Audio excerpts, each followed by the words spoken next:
Hi, my friends, and welcome into this week's episode. I'm so glad that you are here, spending some time with us around the holidays. Kathryn Whitaker is here with me this week. We have a great show for you. I start off by, we didn't start off how I wanted to, but eventually I have a moral conundrum for Kathryn, pitting her love for Dr. Pepper against her love for all things Texas A&M. You'll want to tune in to see how all of that plays out. We also talk about how there used to be like multiple different paths within Catholicism that were accepted for growing in holiness, i.e. like religious orders, different religious orders with different emphasizes. That's what we're going to go with.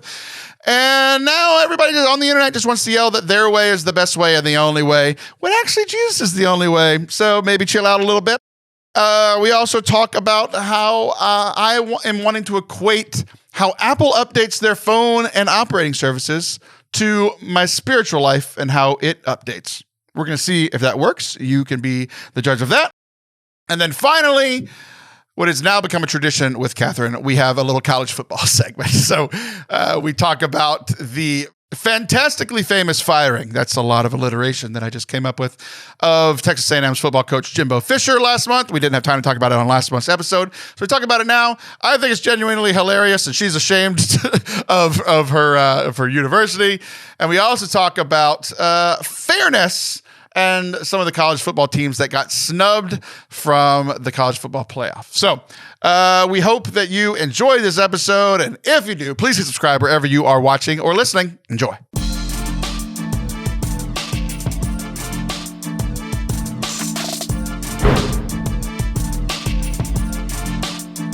Hello there.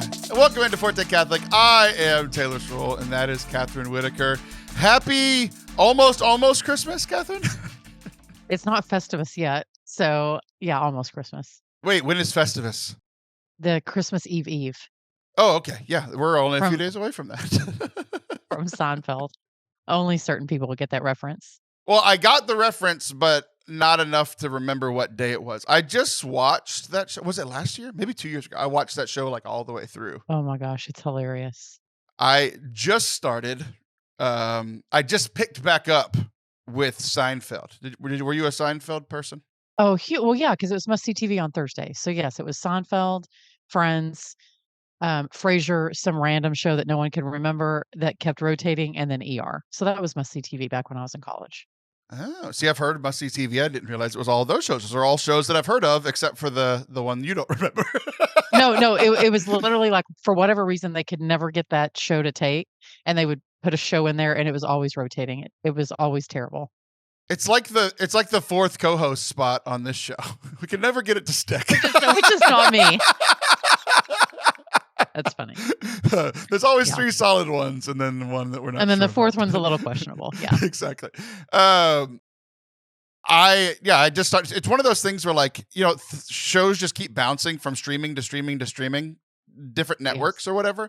So I had some streaming service that could watch Seinfeld, and then they left and went to another one, and now I have it back. So I had to do the whole thing of like, where was I? Like, I have no idea where I was. Like, if a computer doesn't tell me what I last watched, then I don't remember. You were 30 minutes into the last episode. 30 minutes into a 23-minute episode of Seinfeld. So I think I'm enjoying it. It's one of those ones that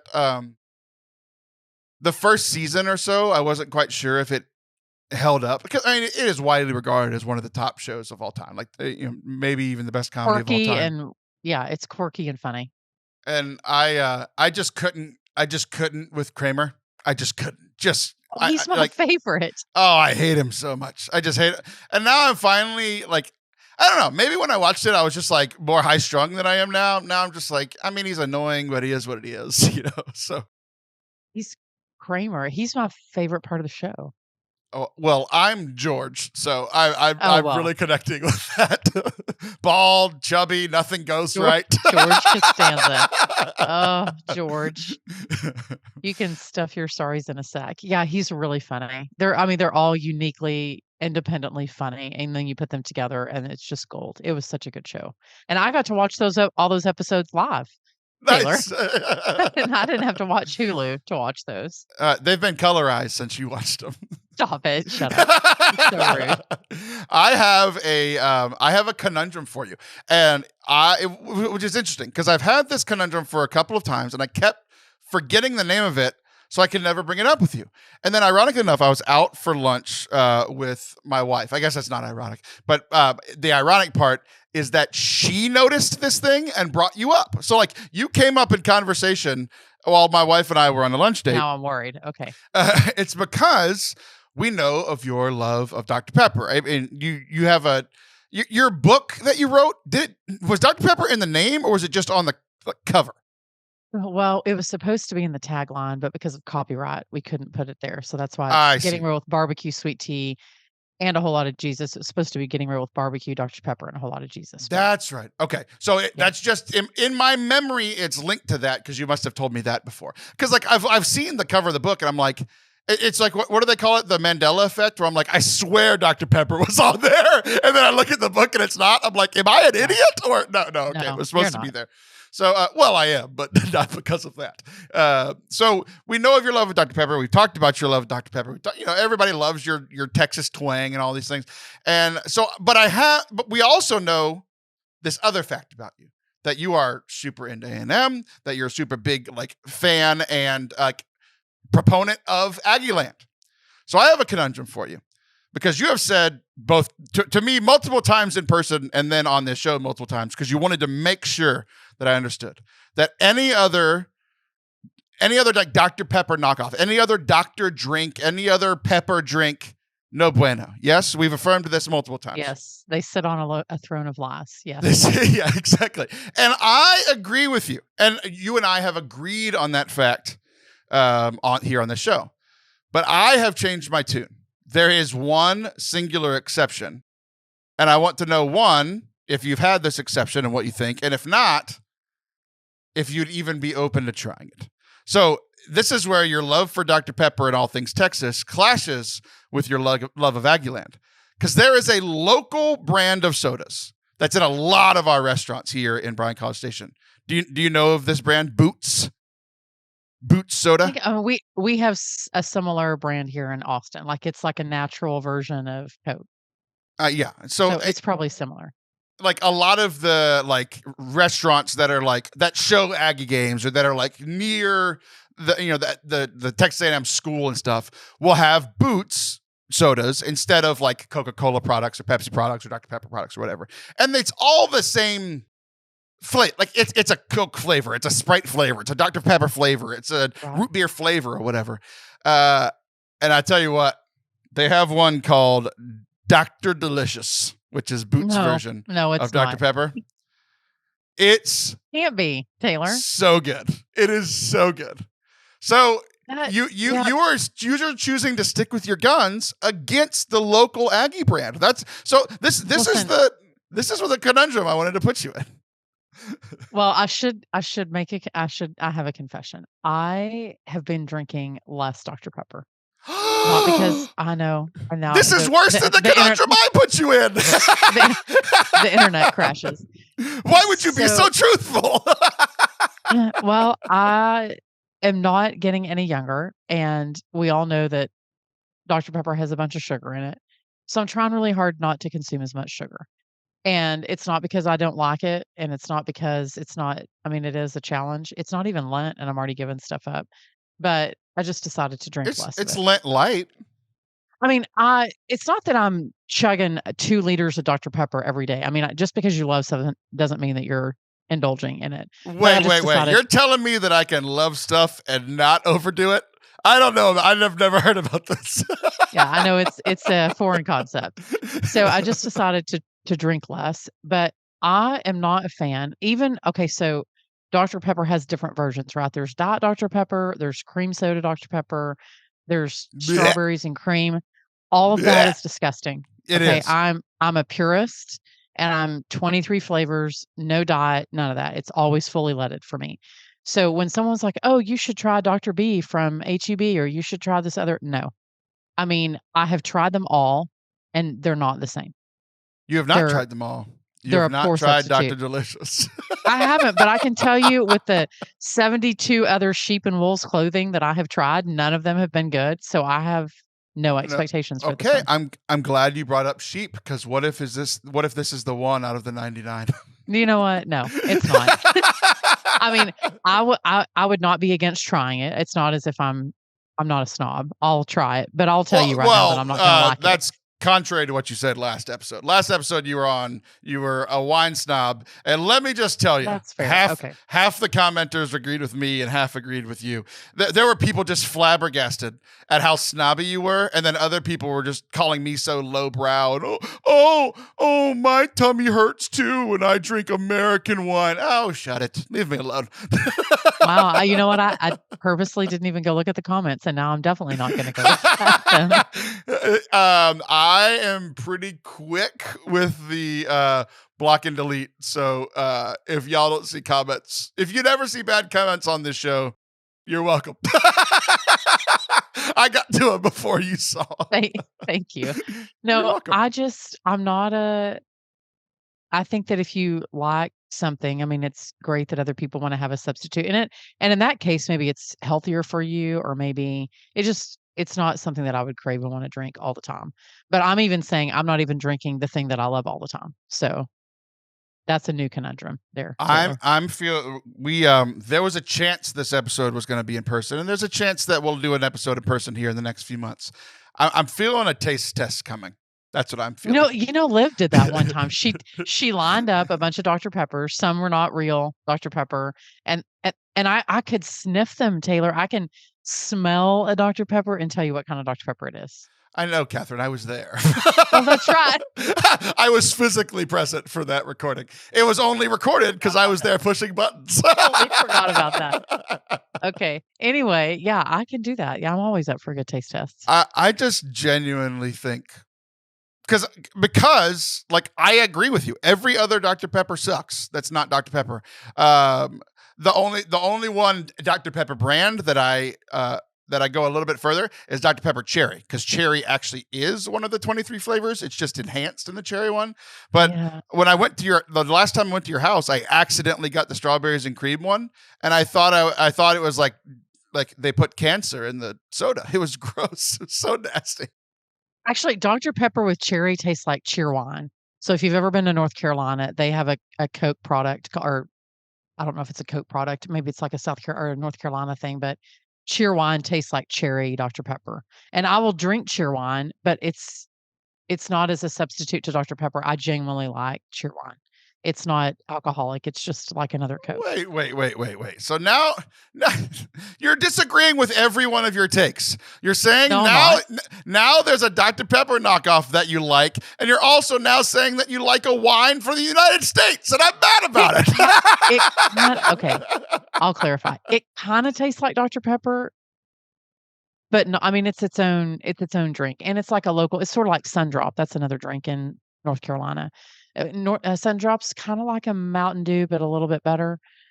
So they're just like a local like drink that whenever I'm in North Carolina, I will drink a cheerwine and it makes me smile. But I'm not drinking it because it tastes like Dr. Pepper, nor am I drinking it in substitute of one. I'm drinking it because I'm local and I can usually only get it in North Carolina. Well, there's a local drink you can only get here in Aggieland. It's called Dr. Delicious, and I would like for you to have an open mind about it. I'll try it, but I have low expectations. I'm just going to tell you that right now. That's just the hanging out with me part, but I guess it can apply to the soda as well. So no, I'm up for the Coke. Yeah, I'm glad that we're arguing about something that doesn't matter, because I know. that leads perfectly into it. It maybe went a little longer than I planned, but it does still lead perfectly into what we were going to start off today's show with. So you have had experience. I mean, you've traveled. You know, for speaking, and you've actually lived multiple places. What are the what are they even called? Wow, I know more about sodas than I do about Catholicism today. Religious orders. That's the I can only think of my food and drink orders, not my religious orders. So religious orders that you have had like the most connection with, whether it's because you spent the most time or that you just like connect with because they match who you are. What are they? We spent a decent amount of time with Dominicans, mostly religious orders, not, I mean, mostly female, like nuns and sisters, not priests. Sure. Paulist fathers, so a group of priests, Paulist fathers, the Jesuits, and Holy Cross would probably be the four that I have spent the most time with. Not that I don't know Carmelites or Benedictines, but just as far as spending time, those are probably the four that I've spent the most time with. Okay, so all of these religious orders they generally have a charism, right? Where it's like this is the Yes. thing that they set out to do. And what's interesting is like of the four that you mentioned, I only really have a connection with one of them. And I know, like for instance, the Dominicans tend to be the teachers, the scholars. They know things, they teach things. That's their charism, is to gain knowledge and to share it with other people so that they can grow closer to God in their faith because of the knowledge, right? So that would be an example. What would you say is like the charism or like the thing that sticks out to you about those other three? So the Paulists focus more on the new evangelization. So Catholicism in the media, whether that's radio, TV, just using media to promote the gospel. And then Jesuits, I think, really focus on education and also social justice, like getting us to look into the hard pieces of the world, but also really strong theologians. There's a couple of Jesuits that I find they've been really helpful for me in my own, I think, understanding of theology. And then Holy Cross, we have a beautiful connection to them because they have a parish here in Austin, and we've talked about this before. I'm a big fan of Notre Dame, and so that's their university. And so obviously education would be a big portion of that, but they're also great evangelizers. Our kids are really drawn to them here in the diocese. So yeah, I guess that would be I may not be capturing their apostolate or their charism perfectly, but that's the part that we've seen and we've interacted with. Sure. And there's a reason that it stuck out to you, right? And there's actually something, not the point I'm trying to make, but it's an interesting point about like what the purpose of an organization is and then what people's experience of that organization is, right? Like, that's just an interesting thought that I'll throw away for a different day. But for me, like the number one for me, I never met a religious until I went to a Steubenville conference. So like my first, like I grew up in a small town way south of the diocesan office. Like we weren't near, we didn't do a ton of diocesan events. And even if we did, it was mostly lay people. So like the first time that I saw religious were Franciscans, because I went to a Steubenville conference and there were Franciscan friars and Franciscan monks and Franciscan priests and this sort of thing, right? So like one of the first things that stuck out to me about the Franciscans is just the simplicity. Like taking complicated topics like God and just making them simple, practical, like day-to-day kind of things. And like that has stuck with me. Like it's a big part of what I try to do, right? So that's one of the things that I'm emulating with them. It ended up sticking out. I ended up doing my year of grad school at Franciscan University. Like the Franciscans have stuck with me for quite some time. The other one that is less popular, like publicly, but the CCVI sisters are the sisters that started Incarnate Word, where I went to undergrad, right? And they have this storied history of, it kind of matches the practicality thing. Like there is a bit of education because they started a school that ended up becoming the university that I went to, but they also started a hospital, like the Christus hospital system, like Christus Santa Rosa is the one that's in San Antonio. The same four sisters, like religious sisters, that the Sisters of the Incarnate Word that started my university and the high school next door also started the hospital. And the reason was they came over here because it was the New World. We're like, what's going on? They showed up and they realized that people were sick and they were dying because there was plagues and stuff going on and they didn't have, modern medicine. So they were doing their best to take care of people and assist with the sick. And then the parents were dying. So then they were stepping in and helping the kids of these parents that had died. So they were teaching them and raising them and putting them in school. So like that's where the hospital and the education part came in. So like the practicality is there, right? Oh, we came here to teach people about Jesus, but they're dying and those kids are now orphans. So let's deal with that first, and then we can build up to the teaching thing, right? So those two have probably had the most impact on my life, just because I still haven't had a ton of interaction with religious, but those two, the practicality of them is one, why it resonated with me, and then two, made an impact on me because it's what I try to do now. So, what do you think about that?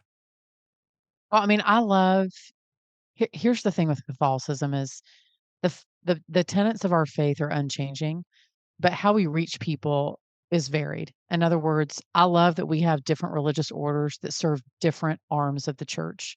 Because if they were all the same, Taylor, how would we feed the congregation, spiritually speaking?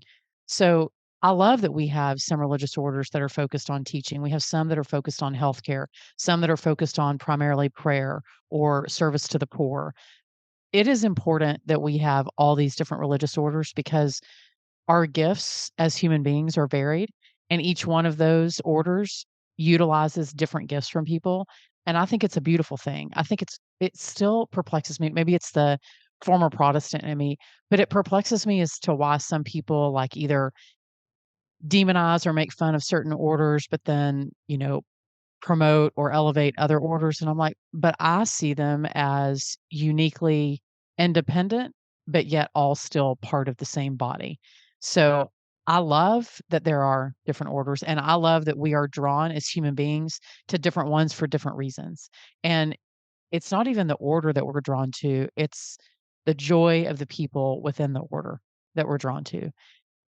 And I love that. I have always loved that. So I'm never a fan of, like, when people say there's always jokes about the Jesuits and the whatever and, the Dominicans or this or that, and it always lands wrong with me. I hate it that we don't see them for the beautiful part that they and how they serve the church and how they minister to people in all parts and walks of life. But that's just my own 2 cents.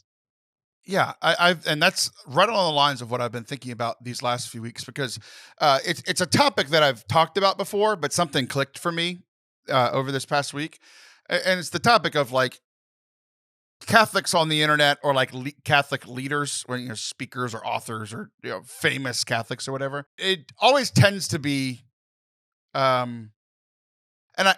Part of it, I guess, is coming from a good place. Like Paul, we think about one of the first evangelists. He says, imitate me like I imitate Christ, right? So, like, okay, if you're a leader in Catholicism and you think you're doing good, imitate me as I imitate Christ. Like that can be a genuine thing, right?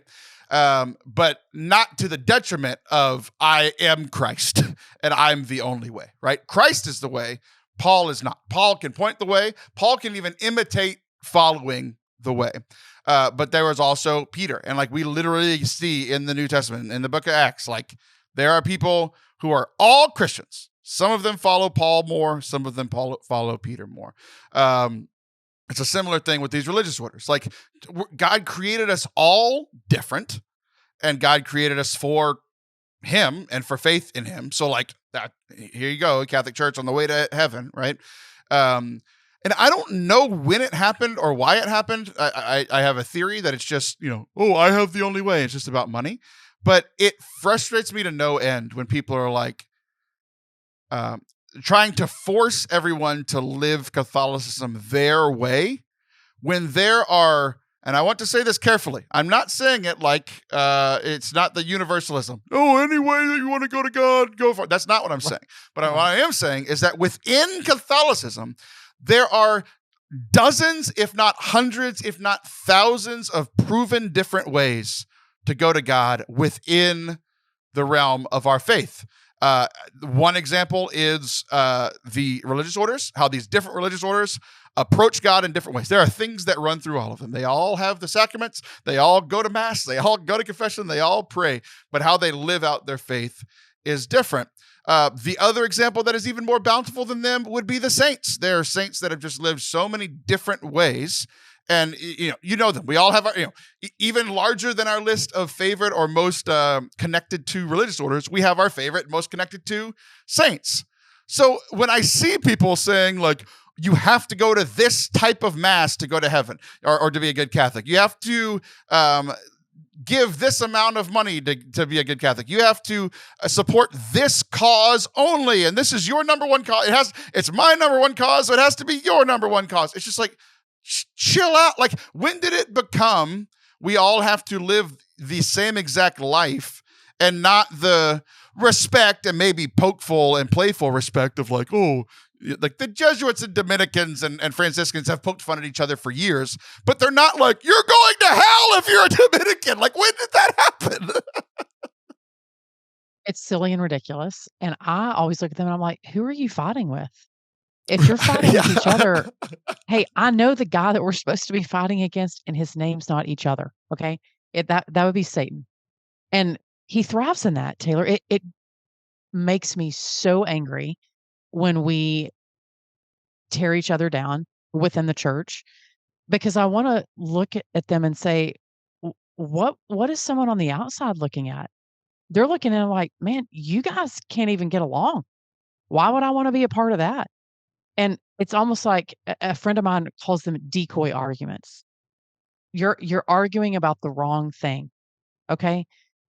If someone loves the Latin Mass, or someone loves the Mass with banjos, or someone, at the end of the day, if they're following the germ, if they're receiving the sacraments in the proper way and the Mass is licit, and at the end of the day, if we're all receiving Jesus in the Eucharist, then let's focus on that part and not so much on the other stuff. Like, I think we get these decoy arguments pull us away from the central part of our faith, and that's to get to heaven.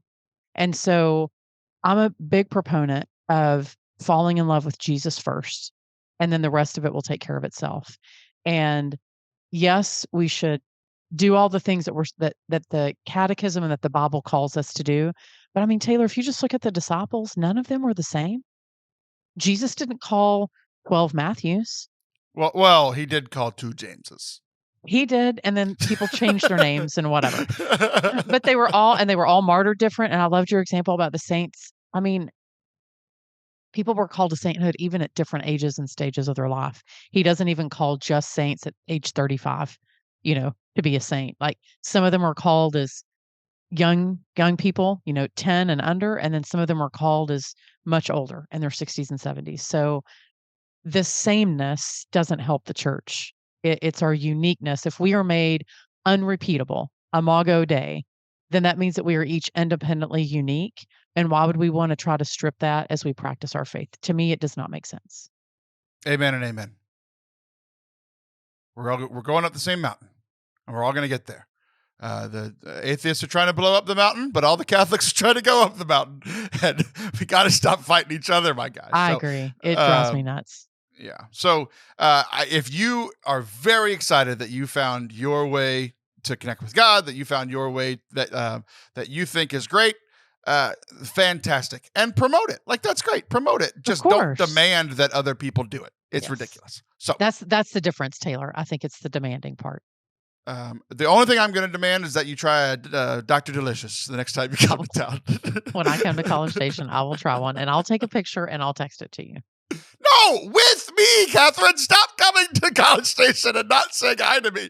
You even assume you're not going to see me when you try this Dr. Delicious. It was my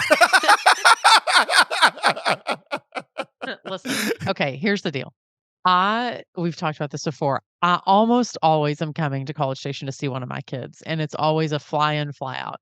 I promise that when I have extra time, I always text you. It just hasn't been the case the last several months. No, I understand that, and I accept that, and that's perfectly valid. I'm just saying, don't come and drink Dr. Delicious when it was my idea.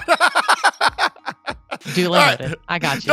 Don't go anywhere. We'll be right back. We're pretty close to hitting some pretty cool goals over on our YouTube channel, youtube.com/Forte Catholic, or just search Forte Catholic YouTube. And that involves watch hours. So if you literally just watch any of our videos, it would help us incredibly. Some of the ones I want to point out this week are the episodes of this show that you are currently listening to. If you want to watch next week's episode with your eyeballs instead of just your ear holes, you can do that on our YouTube channel. Also, we mentioned last week that my first ever book review on the subtle art of not giving a you-know-what is out on the channel now in our Catholic Perspective series. Another good one to watch around this time is our review of the movie Spirited, where it came out last year. It's a new Christmas movie last year. It's a new Christmas tradition for us. We'll be watching it again here pretty soon. It's a movie on Apple TV. And I think you should watch it. If you want to hear my thoughts on it, either before you watch it or after you watch it, you can do that all on our YouTube channel. Hit subscribe and go watch it. We hope that you enjoy it, and it would be helping us up incredibly. Thanks. Welcome back to Forte Catholic. I am Taylor Schroll. That is Kathryn Whitaker. One final thought on the conversation that we just ended, which you just was can't let it go, can you? It was just the whole impetus for why this came up. I just have to share the story. It's a story of a couple that has figured this out in a very strange way. They figured out how to accept one another, and they're very different versions of Catholicism. I was at Mass, and there's a couple that I know, and both of them devout Catholics. They pray daily, like they're going to. I've seen them at Mass. I've seen them in confession lines. Like they're doing the thing, right? They're both. They've been EMs. They've been lectors, right? But I just had to laugh. I was like dying laughing during communion, which isn't necessarily the best thing, but it was so funny to me. The wife was a Eucharistic minister, EM, right? So, but the husband, like, was one of those people that I'm sure you've seen before that like didn't go to their line because it wasn't the priest line. Like, went out of his way to go to the priest to receive communion because he doesn't believe in Eucharistic ministers. Like, he thinks it should only be the priest. And yet his wife was the person standing right next to him. So they figured it out, man. They completely disagree on the whole idea of whether lay people or women or whatever can be Eucharistic ministers, but they've lived happily together for 40 years. So possible. find yourself a Catholicism that has a wife being an EM and a husband that refused to take from a laywoman. It's so funny. Well, there's I wish I could remember the name of the book. So Cokie Roberts, who used to be on Meet the Press, wrote a book. So she's devout. She was a devout Catholic, and her husband was a devout Jew, and they were married, until she passed away. And there's a fascinating book about how they both respected one another and how they became a better Jew and a better Catholic because of each other. It's a great book. Good. Okay, next topic. I was another thing that's on my mind all the time. That we reveal strange quirks about me all the time on the show, but I don't think I've ever shared this strange quirk. And I would imagine this is different for you. Just, it might be a generational thing or just, again, what different things that we focus on, right? I'm going to ask you 3 questions, all along the same lines, but you and I both have iPhones. Yes, we're members of the... Yes, we're normal people. Yeah, remember superiority for sure. Are you, so there's the like, you've heard of early adopters, and then there's like the bell curve of like where everybody gets it, and there's people that get it late. So when a new iPhone comes out, which do you, of those 3 options, early adopter, kind of when everybody else gets it, like top of the bell curve, or like way late, when do you typically upgrade your phone? That depends, Taylor, because we have so many people on phones who's up for the upgrade. Because with that many phones, it's never, if I could adopt it as soon as it came out, I would, but our budget does not allow for that. So it's just like whoever's in the queue to get the phone next can sometimes be the early adopter. It's usually not me. It's usually someone else in the family. But it's not by choice. It's just the budget. What you haven't realized, even in that scenario, is that you can always take the upgrade because you're the adult. Well, yes and no. We rotate, but it's all based on like whoever is the last one that got a phone, they would have to pay more money. You know what I'm saying? So it's whoever has to pay the least amount of money to get the new phone is the option that we always take. So it always comes down to money. So right. No, but what I'm saying is maybe you pay for that one's. You pay the lowest one. I'm with you on the money thing. Yeah. You pay for the lowest one, you get that new phone, and that kid gets the phone you've been using. That's how you parent. So thank you for letting me know. Now I'm telling you how to parent. The thing with phones, this is probably something that you don't know about me. I love technology, but I hate upgrading because it's such a pain in the you-know-what. And so pain in the eye. Yeah.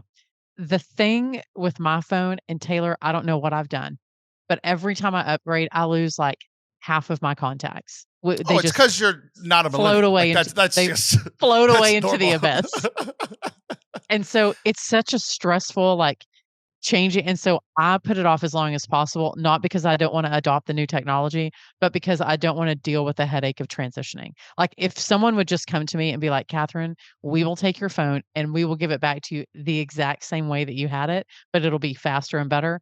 I would do it all the time, but I put it off because I absolutely hate doing that. I'm going to tell you how to parent again. You have some Oh, kids that are wonderful. you have some kids that are millennials and some that are Gen Z. Have them do it. You know what? problem is I've that they're never all in lost an college. upgrade anything. Yeah, I mean, I see your point, but yeah. So if I had to choose, I'm a big proponent, early adopter. I did that whole little bell curve in college, so we're usually on the early adopter. Some Yes. things I don't care, but iPhones and that kind of stuff we do. Okay, so on the iPhone that you have, Yes. so there's the hardware, which is the phone. Then there's the operating system that is software. So when a new operating system comes out, like, are you looking forward to it? You're ready to download it the moment it comes out. Are you the person that like a week later, when there's a little red one on your settings app, you're like, what the hell is this? And you finally push it and it updates? Or are you like, I'm never updating because I might lose all my contacts? Where are you at on that? I usually wait to the little red like update only because as soon as they put it out, about 4 days later, they're like, "Oh, just kidding. We meant to do this or whatever." And it always causes less headaches if you just wait about 4 days for them to work out all the kinks. And then I just don't want to have to deal with the headaches. So I wait till the little red thing comes up. I've never had a problem. I don't remember having a problem like when I downloaded new operating software that my phone went wonky. Now that I say that, I'm it's happy going for to you. happen. Yeah, Yeah. exactly. So glad And I've then said that now. And then final question. There's one other portion of software on everybody's iPhone. Whether it's an iPhone or not, everybody has the same thing. Everybody gets new hardware. Everybody gets new operating systems. And then the App Store. This is the biggest quirk for me. How often are you updating apps on your phone? Oh, all the time. I hate Oh, having really? outdated apps. Yes, Really? hate it. Okay. Yes. It's like the unread emails in my inbox. I can't do that. They have to be So updated. we'll see how quirky you are and how quirky I am. How often a day are you checking that the App Store app for updates? Oh, not once a day. I usually check once a week. Okay, 3 or 4 times a day for me. Yep. So let me tell you Wow, how I typically do this. When a new phone is coming, typically, there's one big exception, and that's gonna. I was wondering why it was a big exception because it's going against everything that I've done before. But our process, like since we've been married, is my wife doesn't care about technology. She's on the end of the bell curve, like doesn't really even care. The phone can it's like she has a pair of headphones that were like taped together and like barely made noise out of one left one. They've been dead for 2 years, and then like a week ago she's like, these don't work anymore. I'm like, they haven't worked in 2 years, sweetie. Like she's at the end of the bell curve. Meanwhile, I'm like, new iPhone came out. I watched the Apple conference in the summer. I watched it again in the next one in the fall. I knew when pre-orders was, so I pre-order mine because we get I get one every 2 years. She gets one every 2 years. But I'm smart, and she doesn't care, so I take hers. I pay for the new phone. I give her my phone because she doesn't care about the bell curve. And then my son really cares about the bell curve, but I don't care that he cares, so he gets the oldest of the 3 phones. And so I'm always getting 2 weeks early. I watched the event a month early. Like I know exactly what I'm getting. I know what the new hardware is going to do. I know what the new iOS is going to do. Right when the new iOS goes, I used to be in the beta program. I used to get the software before it even came out. And then I was like, well, it stopped working with some of the apps that I need for work. So now I'm just like, I know when it's coming out. Like it's Tuesday at 8 a.m. and I'm refreshing my settings app every 15 minutes on new iOS days. Okay. And then every single day. And a lot of it's just because when I'm editing audio, there's a lot of my ears and my brain are always working, but my hands are not always working. And I just move a lot. So I need something to do with my hands. So maybe that's part of it, but it's built in a habit where every 2, 3, 4 hours, I swipe up on the App Store. And it's ridiculous how many need to be updated. I've learned on the weekends, they don't really update apps all that much, but there's I'm updating 10 apps every 3 hours, and I have to, or I feel like, the world's going to end. That's my quirk for the day. That's pretty quirky. I mean, how often when you check that, Taylor, let's say you check it 4 times, and those 4 times, how many apps are needing to be updated in those 4 times? Like none? Or are you just checking? So usually, maybe it gets to none by the end of the day. So if I'm checking 3 or 4 times a day, I check, like, it's part of my morning routine. Everybody else is like, I'm praying the Ave Maria. I'm like, no, I'm checking my app store. I'm making sure, like, I have to do this or nothing else can happen. That's what prayer is for everyone else. Now you're making me want to check my app store. Oh yeah. If you make it through this segment and you're not like checking your app store to update your apps, I'm not sure if we can be friends. If we're talking about it this much, I'm going to open it up right now. This is going to be the 3rd time I've checked today. I'm checking my app store. I'm going down. I'm swiping down. There are 13 apps ready to update. I did this morning. There was about 9 this morning. There's 13 now. We are recording on a Monday, so most app update, like, this is going to be a heavier day. Mondays, they worked on it over the weekend or on Friday, and they pushed it out on Monday. 13 apps are updating as we speak. So if the internet slows down, we know why. I checked this morning. There's about 9. Now there's 13. I'll check again in about 3 hours. There will be like 2 or 3 late in the afternoon. And then around when I'm going to bed, there will be 1 that needs to be updated. So I guess the bigger question is, how many apps do you have on your phone? I don't know if there's a quick way to check that. A lot. See, maybe that's the difference. I mean, I also do. So I know that, I do this big 10-day whole house purge every January. But I also do a big digital purge. And so, like, if I'm going through and updating apps and I haven't used that app in a long time, I just delete it. So I have a rule that unless I use that app within, the last 6 months, it jettisons, it goes away. So I'll need it at some point. I know that the time I'll need it, then just download it again. I honestly, I mean, like, all my, I don't know if you can see that. Yeah, they're all like, I have them categorized. You look like you were hailing Hitler. You were trying to show me your phone. No, I wasn't trying to. They're all categorized. They're alphabetized. German engineering! Stop it. This is my freak flag. I'm going to let that fly. This is, they're all alphabetized by category, and then they're alphabetized within the little grouping of things based on where I want to tap them. So yes. Oh, so mine are all grouped together, like in the groups of 9, right? The grouping apps. Yes. The ones that I use the most, they're ranked by which one is closest to my thumb. So the one I use the most is the bottom right one, and then it's the middle bottom one and the middle right one. That's fascinating. Oh yeah, my brain's weird. So well, we've already established that. Yeah, just dozens and dozens and dozens of apps. So I was thinking about this because after everything you've just heard and everything I've told you, all of that has been consistent for years. Like since I didn't get the first iPhone because I didn't have any money. I was in college, and I was on a BlackBerry, I think, right? But once I got an iPhone, I've gotten either every one or every other one. Like I'm in the crew. I'm in the Apple crew.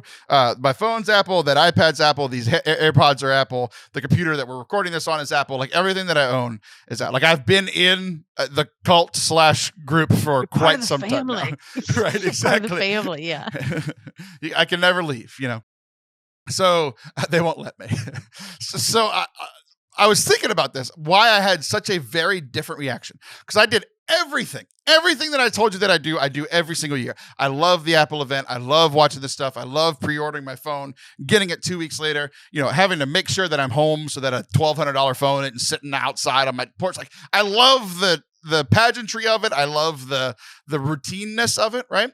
Well, then this year shows up and I watch the Apple event and they're like, yes, the brand new phone that has the same exact chip in it as the phone that I have from last year, that has the same processing power as the phone I have last year, that has the same camera as the one I have last year, that added no new features to the iOS.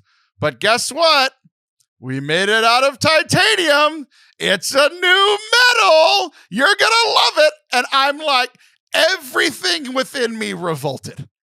after 12 years of being in this ecosystem, I was like, look, I just can't do it. I'm out of principle. I'm not getting a new phone until next year. Like no one in my house is getting a new phone until next year because I'm not doing it. I'm not paying just for the titanium. Everything that non-Apple people have been saying about Apple upgrades for years is finally true this year. They just made a little change and they treated it like it was a big deal. Like they talked about titanium at this thing for 15 minutes. I'm like, you know what I've never thought about once? The type of metal that my phone is made out of because it doesn't matter. I've got 2 titanium rods and 24 screws in my back, and it's not nearly as exciting as everyone says it is. It's just titanium, okay? Yeah. If it was adamantium, it'd be an upgrade, but that's a whole nother thing that we can't get into. You're gonna throw off your whole your whole little system you got, Taylor, with this. It's killing me. So this is how I reacted. Because the biggest reason for me, honestly, to upgrade every year is the battery. Because I use my phone a lot. Like I use my phone a lot for gaming, for work, for communication, for like I have a lot of I have more time on my phone than like I'm in like the 80th percentile. People listening to the show right now, 20% are on their phone more than me. The other 80 are like, you're insane. How do you live a life? I'm like, I don't know, man. I've just figured it out. You know, I have Apple Care on this phone. And I took it in to Best Buy. I left it there for 3 hours, which is a strange experience for millennial. I just drove around town without a phone for 3 hours. It was super weird. That was weird. How did you even know where to drive? Yeah, exactly. I just stayed on at College Station. People know this. I just stayed on Texas Avenue, which runs all the way through the entire 2 cities. I went and had lunch by myself. I went to it was over the Christmas break or Thanksgiving break. I mean, and I had lunch by myself, and then my phone wasn't ready. Like just like in the parking lot. How did you pay for lunch? I'm like, I use my phone so much. I know. I used this thing called a credit card. It was in my in my wallet. I had to bring it in. It was super weird. And then there was nothing else to do, so I drove to watch a girls basketball game at St. Joseph's where I coach. I was like, you couldn't even take photos or videos. Yeah, couldn't tweet about it. So bad for you right now. Exactly. So by the time the game was over, I just got a brand new battery put in. It was like $80, right? So I was like, I'm doing the $80 upgrade this year, not the $1,200 upgrade, right?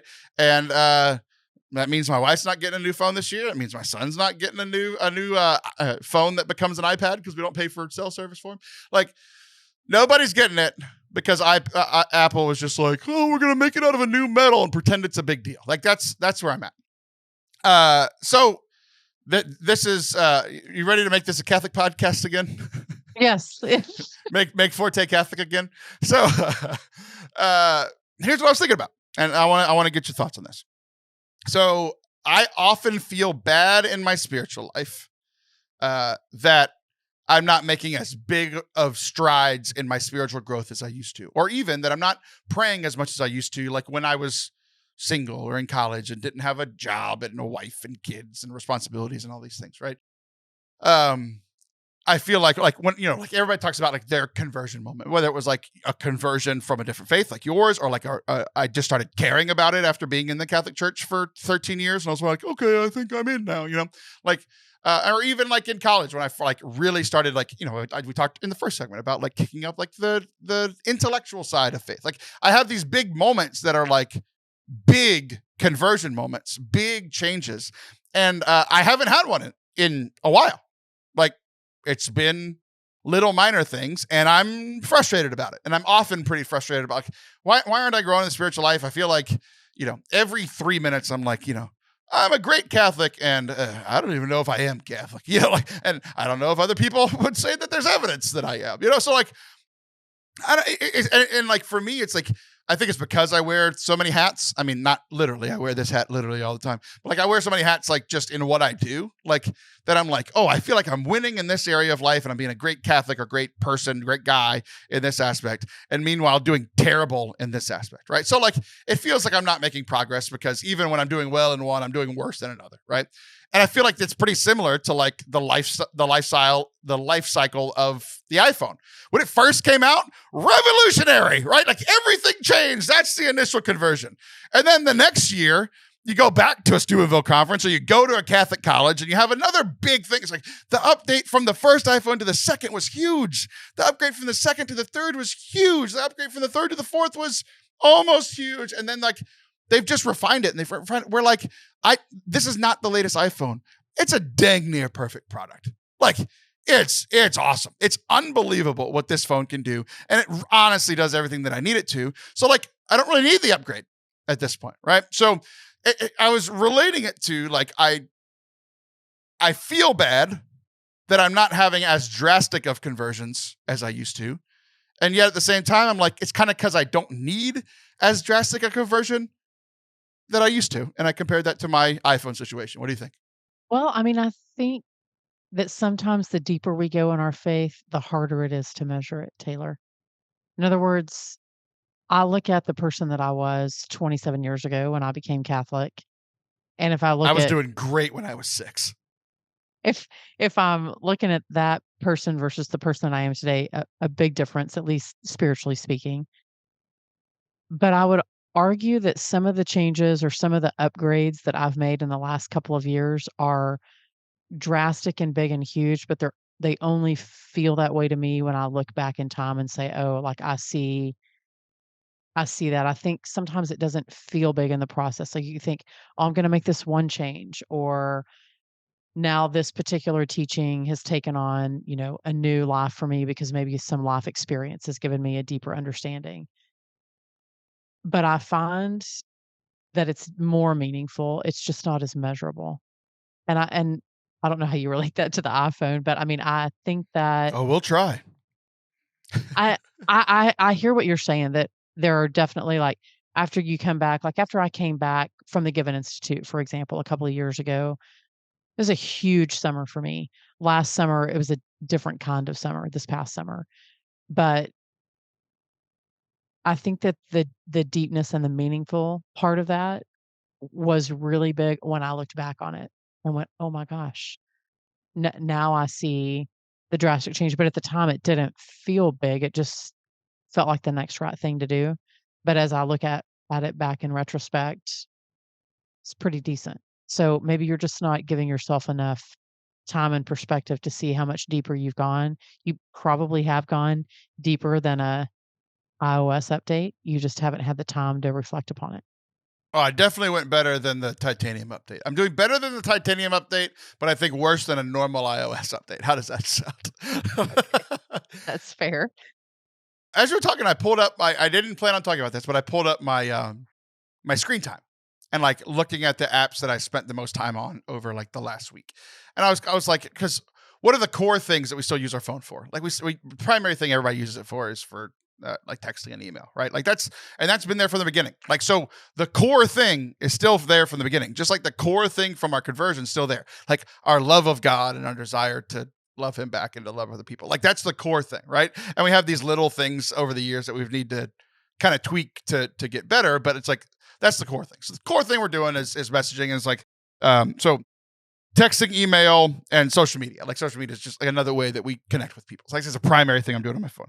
Another one that is new is YouTube TV, because I got that this year for the NFL Sunday Ticket. So I watched a lot of the NFL on my phone Talked about yesterday. this. Yep. So that is a new thing. The other things that are pretty high up in here are gaming. Like I use it for to relax and chill out. Right.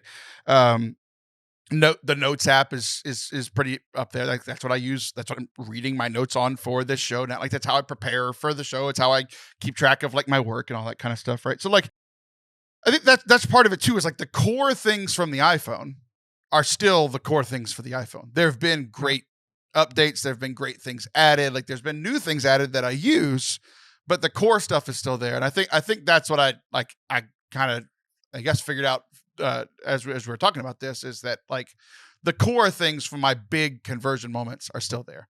It's the desire to serve God is still there. Now, acting on it's a whole nother thing. Maybe I've been a little lax in that more lately than I was, around ironically enough, the first iPhone came out not too long after my initial conversion. So the timelines actually kind of line up pretty well. But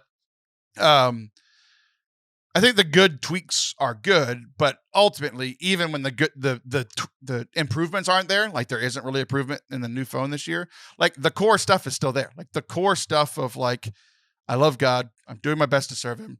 I have a life set up with things to help do that. It's still good. So even though I'm not happy with the growth of my spiritual life or the new iPhone, the core of both are still there, and I should be happy about that. No, now you've got me thinking, which apps do I spend the most amount of time on? I'll look at I'll look it up later. Are we doing confession? No, you should look it up now. No. I'll look it up later. I think that well, I did start putting limits on some of the apps that I'm on. Like I get a reminder. It's not that my phone shuts down, but I get like a, hey, you've reached your daily limit. And sometimes I don't get that notification until, the evening or whatever, but sometimes I get it at like 9:30 in the morning and I'm like, okay, I need to be more productive today. I need to get off my phone and do something different. But I have found that that's helpful. I would imagine at this time of the year for you, it's the Target app and the Amazon app that you Oh have to my set God. time limits on. Oh, okay. Yeah. So we did this big toy drive for my two of my kids did this big toy drive for the local children's hospital. And when you talk about checking the app, I mean, easily 20 times a day there for a few weeks. Like I was like, I wanted to make sure we weren't missing anything. But I'd say Amazon's pretty high during the holidays. Also during June when it's my birthday. Those would be the 2 months that I probably spend the most time on Going to Amazon. look at your husband's orders to see if he's ordered your birthday present. I'm the one with Prime, so it's like no one can surprise me because I see everyone's orders. I check that all the time, mostly because I want to make sure that I'm not missing it when it comes to the doorstep. Check out our Ring app a ridiculous amount of time because I want to make sure, like, did I miss someone coming to the door or do we have sketchy people? Like, I'm always checking the Ring app. But now it feels like confession. Yeah. I didn't know you were doing this ring. I'm sorry, not the ring. The toy drive, like for kids. Like you're doing this loving and great thing for the holidays. And I didn't see the first post. Like the first post I saw about it was just like 40 packages on your door. I was like, damn, Kathryn, chill out. It's like, who do you think you are, Liv Harrison? Golly. I bought none of those. Those are all gifts. Yeah. That's hilarious. I know I should have given people context like that. Those are not the poor Amazon guy came to the door and I looked at him. I was like, I promise. I mean, after 4 days of him dropping off 30, 40 packages, I was like, I swear these are not for us. And he was like, like he looked at me like, okay. He's sure. like, you're like, you're an elf. I mean it in a good way. Like you're helping Santa. Not that you're short. I'm so sorry. Bye. He just totally did not appreciate where we were coming from. So I felt like I don't know why I felt like I needed to explain myself, but it didn't work. Good. I am living my life with introspection about iPhones, and you're ruining the Amazon guy's life by in the process of making other people's lives great. Right, yeah. We're both doing it. We're both living the Catholic life. I'm so proud of us. All right, don't go anywhere. We'll be right back. If your accountant is pestering you to do some year-end donations, boy, do I have an idea for you. ForteCatholic.com/donate is a way that you can support the ministry that we are doing here at Forte Catholic. Our entire goal is to share the good news of the gospel with as many people as possible. And a lot of that we do through Catholic media, through creating this show, through our YouTube channel, youtube.com/Forte Catholic, and also helping over 20 other Catholic creators produce and edit their content as well, so that Catholics on the internet can enjoy themselves and learn something instead of just yelling at each other. So if that sounds like something you want to support, you can give a one-time donation, ForteCatholic.com/donate, or you can join our team of over 35 people that give monthly to support our ministry here. We would really, really appreciate it. And we are a Catholic nonprofit. The church is okay with us and the government's okay with us. Neither are thrilled, but they're both okay with us. So it would help with your taxes. So we would appreciate that. ForteCatholic.com/donate. Thanks. Welcome back to Forte Catholic. Not only to our listeners who have been with us for almost an hour at this point, but also to Kathryn in the way that you wanted to end last episode's show a month ago. You wanted to talk about the old Texas A&M football program and their coach getting fired and the fired coach getting paid $75 million to not coach at the school. $77 million. Yeah. It's a rounding error. What does $2 million even matter? I mean, come on, Kathryn. With all those packages at your door from Amazon, what is $2 million? I mean, come on. But we were going to talk about that, and we just ran out of time. And then there have been updates in that story, and there's also another college football story that I saw that you shared about. You had thoughts about, and I too have thoughts about the old college football playoff. So where do you want to start? You want to start with A&M, or do you want to start with the college football playoff and the rankings? Oh, we'll go ahead and start with A&M. I mean, I think what I'm most frustrated about is not coaches getting fired. It's the poor contract writing that was written that allowed that to happen. I think it's embarrassing for a university to pay that kind of money to one individual person, regardless of what it is that they do for the university, because they signed a contract that obligated them to that. I think it's an egregious error, and I hope it never, ever, ever happens again. I'm more frustrated about that than I am. I mean, I think Mike Elko is going to make a fine coach, and he used to be our defensive coordinator a few years ago. Went to Duke, now he's back. He's beloved. I mean, I'm sure that he will do great. I mean, our hope is every time you hire a coach that they're going to do good and wonderful things for your school. But I'm more concerned about this precedent that we've set. It makes no sense to me, Taylor, as to I don't know why we're not more performance based. Like, okay, if you win X amount of games, you do so many things, and we're going to give you bonuses as opposed to locking you in for a 10-year, $100 million contract. To me, that just seems it's almost like where's the incentive to perform, right? Like if I know that I'm going to be paid extra because I perform better, like in a job, right? Like no one says, "Hey, you've actually kind of done okay these last 10 years, so we're going to go ahead and lock you in and you're going to get paid $100,000 every year for the next 10 years." And there's no like real performance review. And also if we fire you, then we'll just pay you the balance. Like that doesn't make any Awesome. sense. I I'd take mean, that deal in a heartbeat. exactly.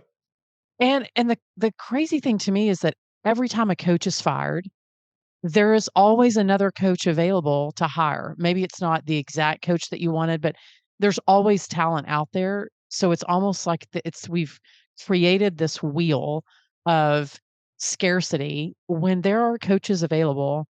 It just and if that kind of a price tag just seems so blatantly horrible. I can't believe that the university that I love allowed that to happen. So I think there needs to be more than one person fired in that scenario. I'll keep all those opinions to myself, but I just don't think that we should ever allow that to ever happen again. People were outraged about this. Just outraged. I am beside myself, but yes. I at the beginning, I was laughing a little, and now I'm laughing a lot because the update is the guy that you just mentioned, Mike Elko. Great. I hope he's fantastic. But the hilarious part, he is now like for his entire tenure as coach. He probably won't make it to the end of his contract because we know how that goes. But for the entire tenure of his contract here at Texas A&M, he will be the second highest paid Texas A&M head football coach. Mm-hmm. Because Jimbo Fisher, who was fired, is making more per year over the next 6.5 years than Mike Elko is for currently coaching the Texas A&M Aggies. It's so funny. They're paying a guy not to be here more than they're paying the guy to lead it. Well, and here's the crazier thing. The last coach to leave the program of their own accord. Guess who was it?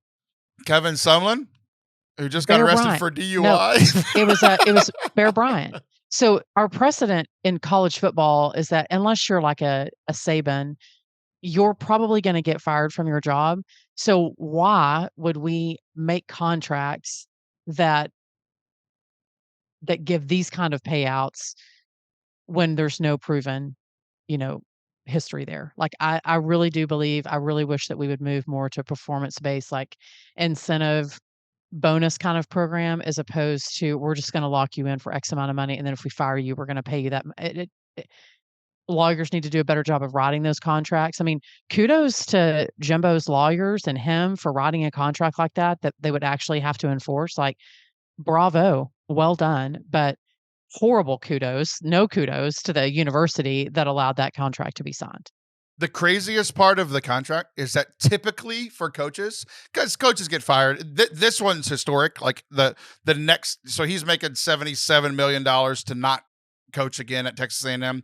The highest before that, the highest payout to get fired was like 34, 35, something like that. No, it was 21.7. It was Gus. Really? Yeah. So it was historically bad, but part of the reason, not all of the reason, part of the reason it's historically bad is that typically there's a clause that if you get fired, we're paying you the full amount until, but usually it's until you get another job and then it's offset. Like, because you get another, they usually take a year off. Why in the world would Jimbo be going to get another job and be like, peace out later? Right. I'm going to buy a house in Northern Italy. No, he's going to buy Northern Italy. Exactly. It's typically that's what it is, right? It's like, we're paying you this amount, but if the new team hires you and they pay you $7 million a year and we owe you $8 million, now we only owe you $1 million a year, right? Like, so there's typically some offsetting. They extended that contract after we had a great Orange Bowl experience, but it was almost like everyone they wanted the national championship so bad that it clouded their better judgment. That's the only way. I mean, hindsight tells us that maybe it was different when they signed the contract, but I remember when we signed that extension and I remember thinking, this sounds like a horrible idea. Yeah. But I am not the chancellor. I'm not the AD. I did not get to sign that contract. I'm not on the board of trustees. But boy, howdy, we have to do better. And this isn't just A&M. This is collegiate athletics in general of what we are. I'm no stranger to knowing that college athletics help pay the bills at a university, and in many ways they elevate or de-elevate the prominence of a school. So I know that it's important, and I know that it pays for facilities. The money that they make in football pays for tennis and swimming, other non-revenue sports. So I know that that's important. So I don't want to minimize their importance to a university, but I think we have to keep it in check. And I don't think that was a good example of keeping it in check. Yeah. And the thing with, like I said, usually it's in pro sports, but like usually these 10-year contract, like that's the problem. It's like one of the critiques of this that I've heard a lot, especially from like Catholic Aggie circles. It's like, it's just so much money. It's too much money for a football coach. I'm like, no, it's not too much money for a football coach. No, because it's not too much. He's making 0.1% of what the football team brings in. Like, it's not the money. Like, everyone's like, oh, back in my day, they only made $1 million. I was like, yeah, that's because they made $10 million a year. Now they're making $10 million in concessions in an hour. Like, right. The money. So that part doesn't bother me.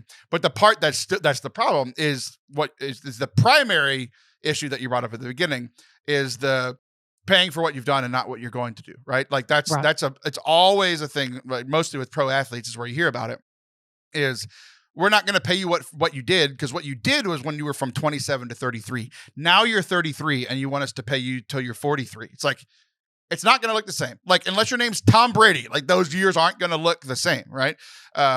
So what, like almost usually it's baseball. Like there was just a big 10-year, $700 million contract signed this weekend. And like Shohei, I mean, he is the best player in baseball and the best player we've seen in a long time. He's the best pitcher in the league and the best hitter in the league. It's unbelievable. Everybody's like, he's like Babe Ruth. I'm like, Babe Ruth was not this good, which is a crazy thing to say, but it is true. Like he's unreal.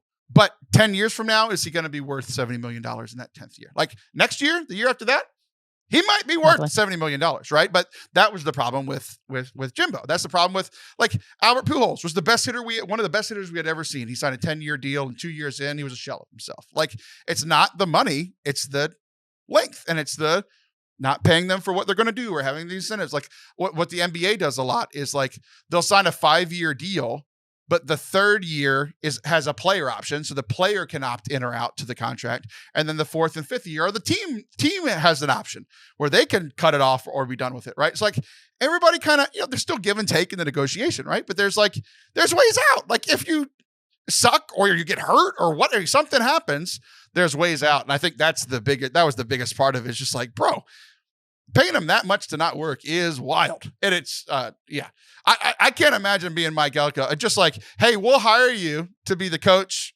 but you'll always be the second highest paid person on the staff. I know, It's it's so crazy. funny, so demoralizing. You need to be having this discussion with my oldest, who is a sport management major. He was talking about NIL deals and all sorts of, should we pay players when he was in 6th grade, Yeah. and now he's a graduate of college, but It's almost he's like really employees should make money from the business.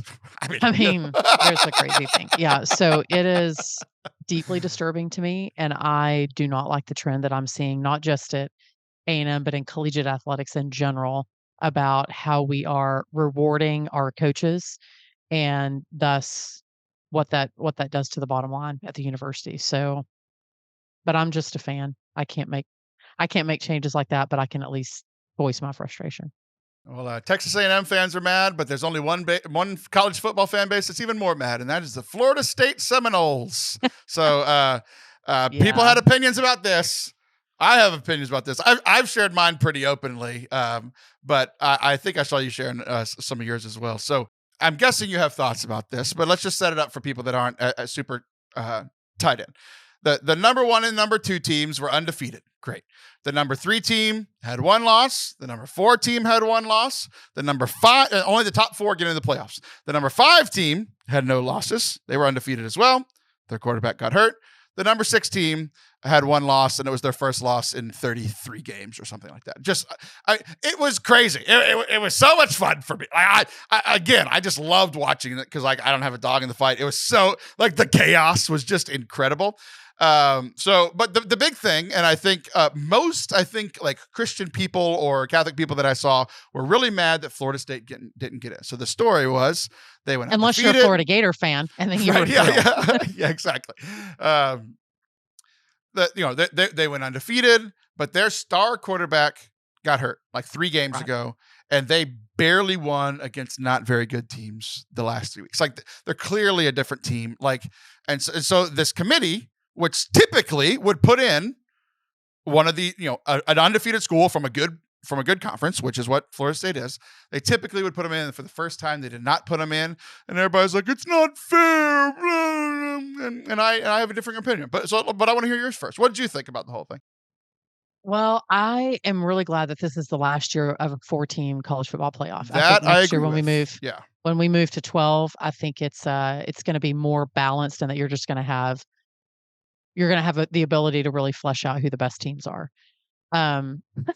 It's just kind of the 4 that made it. I mean, Michigan, if you know anything that has been happening at Michigan, that's a dumpster fire of a program right now.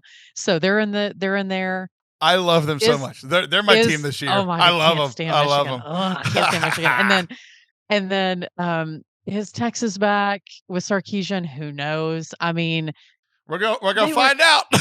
they were in the Big 12 conference, and I mean, who knows? I mean, I can understand both sides. It's just, if you're undefeated and you're not allowed in the playoffs, yes, I know that I think they're on their 3rd string quarterback, but how do you know? I mean, Taylor, we'll use a rivalry game, for example, right? So you could have a top 10 team come in. Let's say it's Clemson and South Carolina, which it wouldn't have been. But anyway, let's just say for argument's sake, it's Clemson and South Carolina. One's ranked, one's not. You get into a rivalry game. The unranked team could easily beat the ranked team because it's a rivalry game. You never know what's going to happen. Right. So in college football playoffs, I'm like, well, if they were undefeated, I felt like they should have been in the top 4. And let's just see what happens. Would they have gotten railroaded? Maybe. I don't know. But you didn't put them in there maybe they would have played amazing because they were in the college football playoff, but they had proven themselves all season. So to not let them in and let another team in that had a loss, I kind of had a problem with that. To me, it was very subjective. I was like, so to me, there needs to be better rules. What qualifies you to be in the college football playoff? Is it losses? Is it strength of schedule? And if it is strength of the schedule, how do you decide that? If you lose a star player, what's the point system on where you're ranked? To me, it seemed way too objective. And the whole point of the college football playoff series and that program was to make it less subjective and more objective. And it seems to me that it was more subjective this season. Yeah. So. And I agree with you. but that's part of what people don't understand. It's like, a lot of thoughts here. The NCAA built their own bid, their own bid, and now they have to lay in it. Like they're a massive organization. I think the whole thing should be abolished, and they're going to be two conferences. The SEC and the Big Ten are going to run everything here in the next few years. Like they're going to go to a two conference system, pay the players, and let the top 8 teams from each side compete in the playoffs. Oh, kind of like the pros. Oh, it's because they're professionals. Okay, got it. Okay. Right. Like they're moving to make it look like the pros. Like that's where it's going. The second thing is like this has happened before. Like we literally did this. The committee let in a team that quote unquote deserved it because they were undefeated in a lesser conference, and they got beat by 60 in the first round, and nobody watched it. And that leads to my third one. People just need to accept this, and this is one of the big things that I've heard around here. Is everybody's like, "Oh, they're kids. It's youth sports." I'm like, no, it's not youth sports. No, you have to get this through your head. This is not youth sports. It's not even the college sports. With the things that connect in your head for college sports no longer exist. It left about a decade ago because what this is a television show. And what it is the second most popular television show in the world, or in the US. I guess soccer's bigger overseas in different countries, right? The number one television show in the United States every single year is the NFL. Always, always, always. There was an NFL game last Thursday with 2 unwatchable teams. We say 2 unwatchable teams. 16 million people watched them. The best basketball game of the in-season tournament championship. The biggest basketball game before Christmas ever. And it got about 1 million people watching it. The biggest NBA game and the smallest NFL game, the NFL game was 16 times it. Like the college football is right there. The top 25 television shows last year, 24 were NFL games. 1 was a college football game. And if you looked at the next 100, it's all college football. College football is clearly second, but there is no third. Like there's just not a third. Like it's a TV show. So they want eyeballs to watch this. So we have all watched with our eyeballs Florida State play over the last 3 weeks, and it was bad. I watched them play a bad team and barely win, and it was ugly, right? So the committee had put in rules that are not objective, like you mentioned. They are subjective. They literally said in the reasoning, we watched them with our eyeballs. They look different. They're not in. We're putting in this other team, right? So if I'm Florida State, if I'm that coach, if I'm those athletes, I'm pissed, and they have every right to be pissed, right? But as a fan, I'm just not surprised. It's a television product. The thing that I wish happened. The other problem is they moved to this system. You were kind of getting to it. They moved to this system because to make it more subjective, because it used to just be the top 2 teams, and they were like, but what did everybody do then? They complained about the 3rd team. What is everybody doing now? Complaining about the 5th team. We'll complain about the 13th team next year. It's 100%. Everybody will always complain, and it'll never be fair. And this football guy that I listen to, podcaster, one of the best college and pro football podcasters in the world, he was like, you know who's going to... Tom Baum? No, it's John Middlecoff. He's one of Colin Cowherd's people. But he was like, you know who, like, you know what lesson they all just learned from this? That life isn't fair, and sometimes no matter what you do, it's not going to go your way. He's like, those young men on that team he's like, check back in 10 years and see how many are Fortune 500 companies. Just check and see how many of them are. They're like, they just learned the best lesson. But the thing that's missed in all of this, it's like nobody cares that Georgia isn't in it.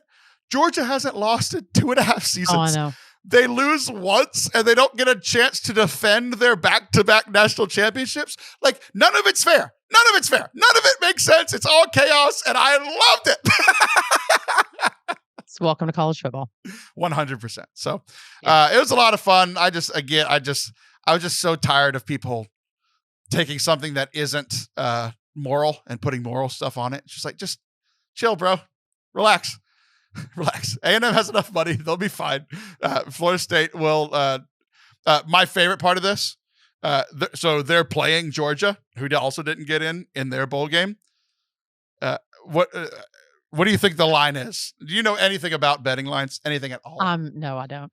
I'm So like horrible about when the betting. Aggies when the Aggies play, you typically kind of know like, hey, we should win by 7. Hey, we should lose by Right. about 7. Like you Right. tend to know. Like so typically people Florida State, Vegas, I think is being incredibly nice to them. All I'm saying is I'm going to make a lot of money betting on Georgia in this bowl game.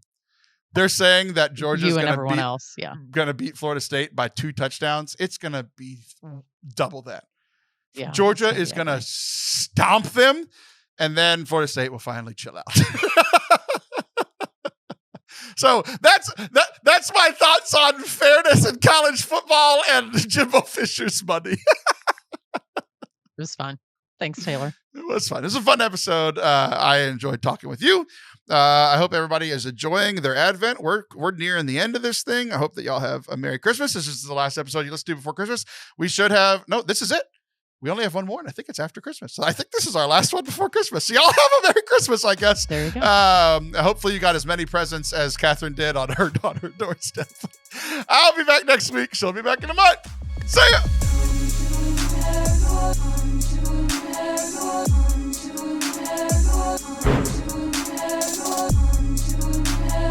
Thank you guys for hanging out with us this week. We didn't realize it when we recorded it, but I was right towards the end of the show. That was our last episode before Christmas. We have been preparing for our Christmas episode, but it does come out 2 days after Christmas. So from me, from our team here at Forte Catholic, from behind the scenes with Sarah, to all of everybody on the show, Kathryn, Allison, Father Anthony, have a very Merry Christmas. And we are planning something pretty cool for our Christmas episode. So make sure that you come back, hang out with us next week by hitting subscribe on your podcast app or over on youtube.com/Forte Catholic. And until next week, Merry Christmas, and we love you.